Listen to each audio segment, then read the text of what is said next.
Oh yeah, ay. When you need a hand and you don't know why, just know that I'll be there. When the road is long and you feel so tired. All right, get this thing started. Hey everybody, John Reagan here with E-Powersport, and it's been a bit since I've done any videos or coffee chats, and hey Arlie, I wanted to come to you guys and talk to you about some of this stuff. I mean, I'm not gonna get deep into anything right now, but let's just say I'll be writing a book. It has been crazy. I mean, you could probably write a mini series with the stuff that's gone on in the last few weeks now. Harley, so this is Harley Quinn. She's my puppy. She's a shop dog right now. She's hanging out with me here. And if it sounds echoey, I do and don't apologize because I'm doing this in my shop. So there's a lot of space behind the camera there, and so that does give that echo. Hopefully the mic is picking things up well, but we'll see how that goes. So I'm gonna go over some things that have happened. We have some really cool stuff going on right now. As I'm looking around the shop, it always reminds me of everything. And additionally, I'm gonna go over, pardon me while I pull up my pants. It's gone from a 42 to a 36, it's crazy. But I'm gonna go over some stuff that I had actually meant to go over with some of our partners and stuff at this little state of the business presentation for last month, and I didn't really get to give it to anybody because, well, we'll discuss that a little bit more. So essentially, most recently, let's work our way backwards. Most recently, I had an issue with somebody that thought they owned our business, and also thought that not only could they shut us down, but that they could take all of this and all of, actually my ideas, and go somewhere else with it, and basically steal everything. No. Yeah, I've been doing business a while, and so I made sure none of that could happen, and luckily it didn't. So yeah, just shut down the internal coup that was happening. Which is funny because, you know, when I look at what's been happening and what's going on here, and some of this stuff we're gonna go over, it's very different. You know, it's not like how many businesses just focus on their business. What I've learned is that by helping other people with what they want, right, and what they need, they help us with what we need. And so it's a very collaborative give-give kind of a situation instead of give-take. It's very different from a lot of things that people do in their businesses. I keep looking over here because I usually say I got some of my memorabilia up here. This isn't mine. This is actually donated to the shop. I'll cover this in a sec, but that's a Cosmo.com hat. I don't know if any of you remember Cosmo, but they used to deliver things in an hour or less, way ahead of their time. Really just leverage technology in a way that it really should always have been leveraged. So, but at high cost, it didn't work to integrate current incumbent stores that they could have just been a delivery service for and things like that. So, but I like it. I like the hat, and it reminds me of being ahead, and how even though you may be the first mover, it might not be advantageous because you may be too early, right? And we've had some growing pains that are due to the fact that we are early to this game. And so, I mean, stuff that like, man, like when I think of what happened and other companies, it's like, you know, this kind of stuff happened to Tesla, this kind of stuff happened to Facebook and Amazon, and it's just like, wow. It just makes me think that, you know, if somebody's willing to try and steal the ideas that we're putting together, the projects that we're developing, then they must be really valuable. They must have some serious value to them. Yeah, so Tanner, this is Tanner Faust's helmet. One of our locals who's gonna be working with us brought it by and donated it to the shop. From what I understand, this is his actual helmet from 2008. So, dude's gonna see if he can get him to come in and sign it for us, which would be really cool. But yeah, I teared up when he handed me this, and it's just like, wow, that's sweet. That's really cool, dude. We're doing really good things. People locally that come in and repeat customers recognize what we're doing here. They see the community we're building. They see how we're helping people, and they want to be a part of it. I mean, they're giving us deep memorabilia to them from things that they've done in their past, and that tells me that, you know, to them we're hitting a true chord. And so I'm really disappointed in the guys that tried to screw us over, that they couldn't see what we're building here. So now let me tell you what we're building here. All right, let's go over a couple of things in this presentation I did. Just right here at the first page, right, we have, hear me, cover the mic. Year over year, you know, April of 2022, I was working out of my garage. It was almost all drop ship.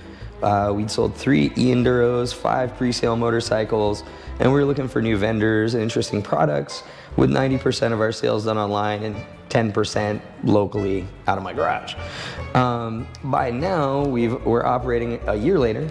We're operating out of a 2,500 square foot retail location. We're looking at acquiring the 3,000 square feet behind us with some street frontage over there and unobstructed view of the freeway, and from the freeway.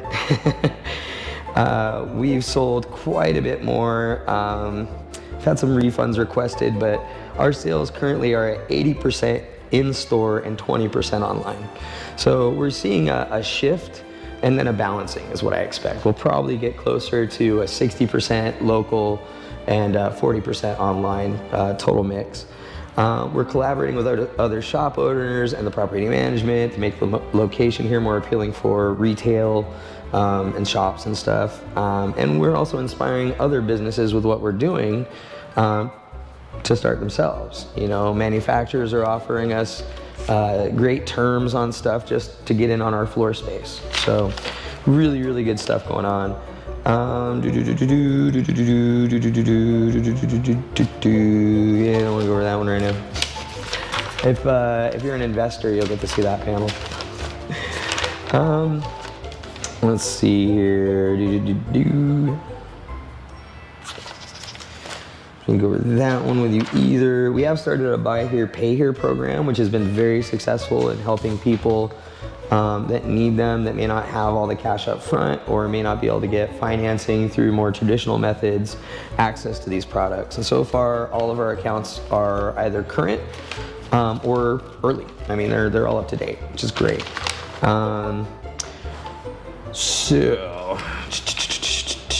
This just goes over our numbers and our inventory. I mean, we got a bunch of inventory. We're gonna get some more stuff. We're actually gonna be carrying some scooters. So with the success of the XE28, the adult power scooter we have over there, and the sales that we've seen on it, we decided that, or I guess in this case, I decided now, that we're gonna carry e-scooters as well. And so I've been talking with Highboy, and we're gonna place an order this week to get some of those products in, because what I'm finding when I talk with customers is they really like what we have. They like the presentation, they like the shop, they like us, but we don't have something that meets quite their weight, speed, and price requirement. Okay, and so when we look at that and we discuss it with them, it turns out that what I call light duty e-scooters, just the regular little, 15 to 20 mile per hour scooters, are the ones that they're really looking for, and the ones that they want, because they're less than 500, less than 1,000 for decent, product. There's some decent features that come with them that allow you to attach the app and let you track it, things like that. And then it's just the portability, right? Because even this power scooter, even though it's great fun, you can get all over the place on it, it's 100 pounds, right? My son was telling me, hey, if you can deadlift that thing, you're pretty strong. It's really heavy. And I looked at him and I went, thank you. Because I do. I deadlift everything in people's cars and out of the boxes and stuff. I was like, thanks, bro. So, yeah, it's really heavy, and for most people, that has been a very big drawback. So we're looking to get some light duty stuff in. We'll have that in this week. We'll be pricing it accordingly with Highboy's pricing. We'll be getting ones in with seats. That has been a big request when it comes to the kick scooter is, can you get a seat? And I get it, people, you don't want to stand there, your legs get tired, so you want to sit down, and we'll be accommodating that as well. So as you can see, we listen to the customer. I really listen to the customer and what they want. It's not about what I want, right? It's about what you guys want. Now, I know what I want and I can get it. So it's about what you guys want and what you want to have access to, and I want to give you access to it, right? So we'll be getting some of those in, we'll be offering them at the same competitive price that Highboy has, and yeah, we'll be able to help people out here in the community get around a little easier is how I see it. Don't need to go over that. Community impact, this is one of my favorites. So our community impact customers, we quickly have been impressing people with our knowledge and willingness to spend time and explain things to them.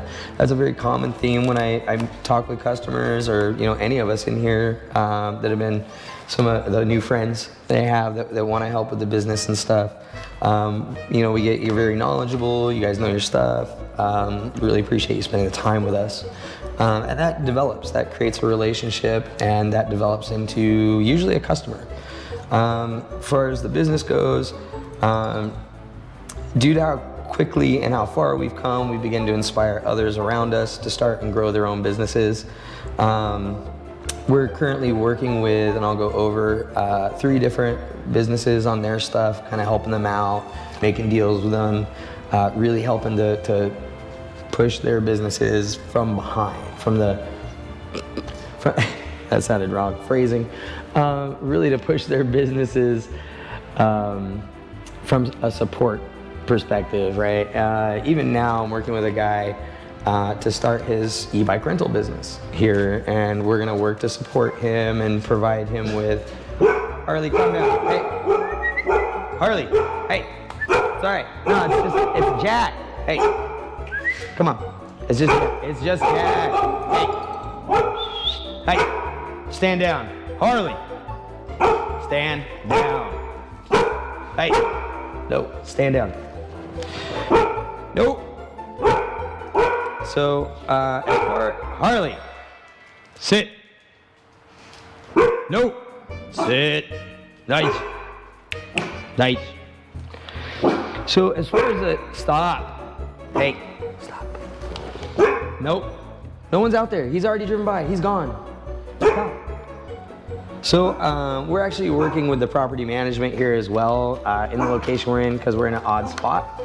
And like I said, we want to get that other spot over there, which will give us much better visibility. Give us 5,500 square feet total, which will allow us to turn this into more like office work and assembly space. So it'll be very interesting, I think, if we get in there. Some of the businesses we're helping right now are Kayla's Family Bike Rental. It's a company that we're helping get going, all the back end stuff, the business stuff, things they have to consider. And we're actually going to house them in our location and have them work out of there, and then eventually probably work with them to just do full rentals. Greg's Garage, a friend of mine we do a lot of business deals with. He has a lot of different furniture and all kinds of stuff, RVs. The guy's got crazy RVs, limos, and all kinds of things. And then Q's St. Louis Barbecue, my neighbor, good friend of mine, my partner, he's getting his barbecue place up and running. He was out in St. Louis. They're getting his trailer up and going for him, and then yeah, he's out. And we're gonna have him coming by every once in a while, selling St. Louis barbecue to people, and really helping pump that up. So when I look at the market comparison, and this is not to be conceited, but it sounds really bad, but it's true. When I look at where we are in the market, what we're doing, how we're operating, there is no one in the market doing this the way I'm doing it. And that's just the truth. So really, we are truly unique as a business and in this industry as a whole. So our Buy Here, Pay Here program has seen a lot of success. The reason we instituted it is because we found that this industry is so new, like when Tesla came out with their Roadster, that the banks don't want to loan. Right? They're like, they don't understand the long-term values or long-term devaluing of the products, and therefore they don't want to put money up on them. So we're having to put our own money up, and we're having to set up our own financing and stuff for people, and I'm being very diligent about it, but so far so good. People are very happy about it. They're able to get products they need. They're able to use them. They're very happy with them, and because they're happy with us and they're happy with the product, they stay current. They don't feel like we're, jacking them or anything. Our current program does not include any interest because it is new, it's pilot. So once it's fully established, like I said, right now it's all current, everything is good. So I think we're in a good place. We'll be putting interest, and then of course small setup fee on there. Small is relative, I know. So as far as growth goes, right now what we're gonna do is leverage our store. We're going to continue to leverage this in our future spaces to get the best deals for the retail location on demos and products. We can give those deals to you. We're also going to work on our current and future relationships to make sure with our vendors and our manufacturers in a very honest and transparent manner. I'm really annoyed with what happened recently because it was so devious. It was so behind my back kind of a situation, and to have people lie to your face, and I feel like Caesar for some reason is et tu Brutus. Anyway, and we're going to continue to work with the community and the media as best we can. Some of the media just likes to charge you money, and I'm not into that. I want honest reviews. I want people honestly excited about our product. And the things we're doing and the things we're bringing in. I don't want, hey, give me 10K and I'll do a review on your bike. You know what? If I gotta pay you plus a bike to do the review, it's not worth it to me. I'll do it myself. I'll, talk to customers that are actually buying the bike. We'll do that, because that's just money out of my pocket that we could use to save you money, right? I don't understand that one for me. All it does is support somebody with views on YouTube, and I'd rather save you all money than do that. So, man, I wish I could show you this page. This is like my favorite page right here. This is all the new stuff we're bringing in. Yeah. There's only 4. There's actually 3 more that go on here, but this is just a highlight page. This stuff's so cool. Anyway, I get lost looking at it, but I'll give it a little, hold on. If you slow the video down real quick, you might catch it. You might have caught it right there. All right. And this is my glory page, I should not have added this. I was just like, yeah, you stick it. All the momentum you hear in this business, everything that's going on, everything we're doing, all the people we're working with, is brought to you by me, all right? I wanna make this clear. I'm getting help from people that support me, my customers, my friends, but no one on the business end is helping me at all. I'm doing all this by myself. I've built pretty much this whole company all by myself, with some help from my friends, like the Beatles said. So all the momentum, all the things you see happening here, one person. Seriously. It does drive me a little crazy. It's a lot of stress, it's a lot of pressure, it's a lot of work. It's a lot of fun I've given up on. Yesterday alone, I had a ticket to go to reggae in the desert, and I love reggae music. I would have loved to spend the whole day there just listening to music, chilling. But if I did, I would have missed out on almost $8,000 in sales. Yeah, I would have had fun, but I wouldn't have made money. So I chose to make money and stay here and turn down my free ticket. So, but I really appreciate the person that offered it to me. I had to be about the business and making my money, making sure this goes, making sure it keeps going. Which also brings me to an interesting thing. Speaking of keeping going, I've been working with a local engineer that stopped in, and we all hit it off, and we got a very interesting project we're working on right now. And you know me, I like innovative. I like really interesting, not, ooh, it's innovative. We copied a bike from this. No. This stuff is like innovative. This stuff is interesting. I'm excited. Like, I can't wait just to build the prototype, make sure we get everything right and adjusted and tuned in, and then we can begin building our B and C units and hopefully begin full production, because it's going to be very different. And it's going to be something that really leverages a lot of what you can do with electric and all this. It's just, yeah, it's gonna be cool. In summary, in this presentation, I put in here just to kind of get people pumped on it. At E-Powersport, we believe on focusing in on value, return, and impact. We focus on things that will yield a return. While others focus on being cool, we focus on being real. So think about that, right? The next time you're out there and you see, oh, this person rides that, this person rides that, and this person rides that. Are they riding it because the company paid them or the company gave it to them and they're just trying to get some cool factor? Or are they riding it because it's real and it's something they really like, right? That's what we do here. Here at E-Powersport, we do real, 100. So come ride with us.